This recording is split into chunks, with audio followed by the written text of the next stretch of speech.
जनों की संगत से दूर रहो, विवर्जित करो, उससे दूर रहो। जो अज्ञानी व्यक्ति हैं उसकी सत्संगति नहीं करना, उसकी संगति नहीं करना, वो सत्संगति होती ही नहीं है, इसलिए उसकी संगति करना ही नहीं। जो अज्ञानी जनों की संगति में लग जाएंगे वो ज्ञानी कहाँ से बनेंगे? ज्ञानी नहीं हो सकते। और अज्ञान का बोलबाला इस संसार में बहुत ज्यादा है और उसमें अटकने वाले ही ज्यादा हैं। जगह जगह आपको अज्ञानी जनों की संगति मिल सकती है, हर जगह है। ज्ञानियों की संगति मिलना बहुत मुश्किल होता है, रेयर चांस होते हैं जब ज्ञानियों की संगति मिलती है। और ज्ञानियों की संगति में आने की इच्छा बहुत कम लोगों को, विरले ही होते हैं जिनकी इच्छा होगी ज्ञानियों की संगति हम करें। पर गुरु मां कहते हैं अज्ञानियों की संगति से दूर रहना। भीषण आग में जलना अच्छा, सागर तल में मरना अच्छा, दुर्जन नर का साथन अच्छा। आजा रे सत्संग में, ये है प्रभु मिलन का द्वार, इसी से होता आत्म सुधार। आजा रे सत्संग में। अज्ञानियों की संगति अगर करेगी तो जन्म जन्म में मरते रहोगे, क्योंकि उससे छुटकारा मिलना मुश्किल हो जाएगा। क्योंकि अज्ञान ये इतना महापाप है, अज्ञान से बढ़कर दूसरा कोई पाप ही नहीं। मिथ्या तो सबसे बड़ा पाप है, उससे बढ़कर दूसरा कोई पाप नहीं। क्योंकि जहाँ अज्ञान अवस्था है वो मिथ्या अवस्था है, और मिथ्या तो सबसे बड़ा पाप है, अज्ञान सबसे बड़ा पाप है। तो ज्ञानी के संगति में रहना बहुत बड़ा पाप है, क्योंकि मिथ्यात्वी व्यक्ति का जो मौनीय कर्म है वो कितना होता है?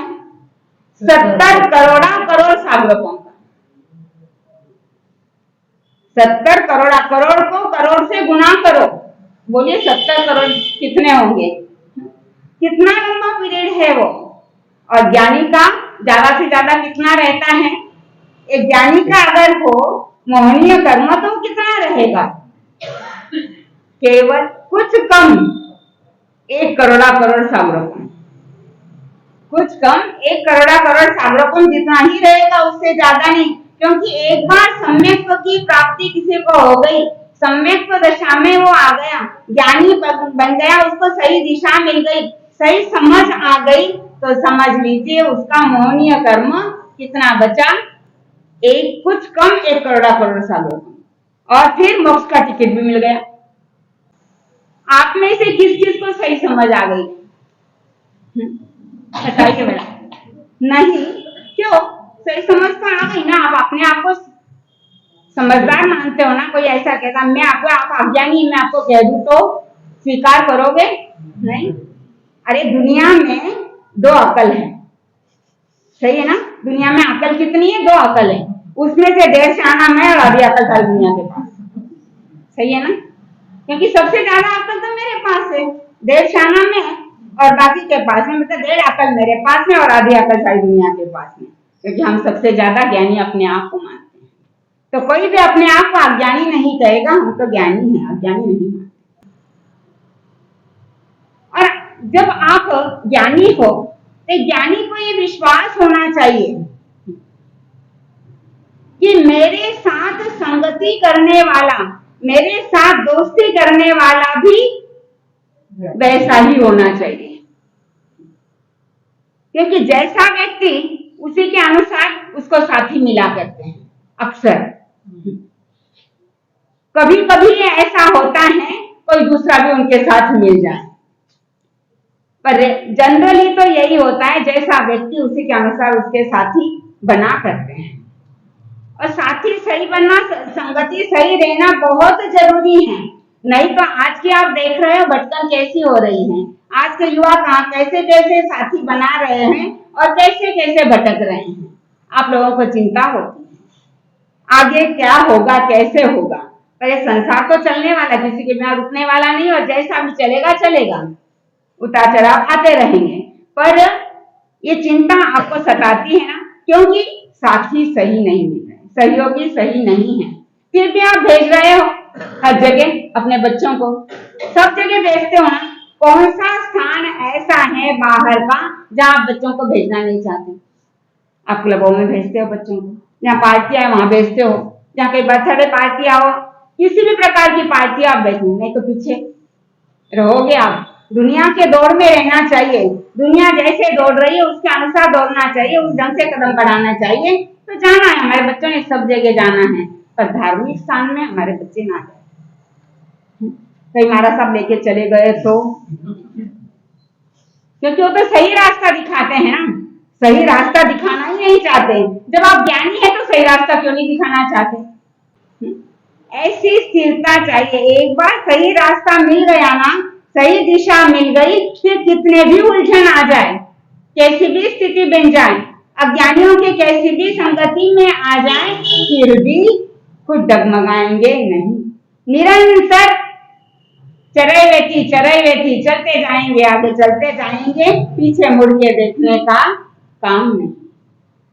और अगर आपका घड़ा पक्का नहीं हो तो फिर क्या होगा? वो काजल की कोठरी में जाने के बाद कितना भी अपने आप को साफ रखने का प्रयत्न किया तो भी काली लकीर लग के रहने की पूर्ण संभावना रहती। और ऐसे दृढ़ बन जाइए, ऐसे शक्तिशाली बन जाइए तन से और मन से, हर दृष्टि से, तो किसी भी प्रकार की लकीर आपके ऊपर हावी ना हो। और ये गारंटी आपके पास में आ जानी चाहिए कि कोई भी मेरे संपर्क में आए या मेरे से कोई साथ करना चाहे तो निश्चित रूप से वो व्यक्ति ऐसा होगा कि वो भी ऊपर उठने की इच्छा वाला। अपने पास देखना शुरू करें, अपनी ओर झांकना शुरू करें। अपने आप को देखोगे, अपने आप को अच्छी तरह से समझोगे, तो फिर कभी भी अज्ञानियों की संगति में नहीं जाओ। जहां कहीं भी आप अज्ञानियों की संगति में पहुंच गए, क्योंकि अज्ञान तो फैला हुआ है, ज्ञान का प्रकाश तो कहीं कहीं है, उस ज्ञान के प्रकाश में पहुंच जाना चाहिए। उस ज्ञान के प्रकाश में पहुंचिए, अपना अवलोकन करिए, देखिए आप क्लियर होगे, बिल्कुल क्लियर। सत्संग में ये है प्रभु मिलन का द्वार, इसी से होता आत्म उद्धार। आजा रे सत्संग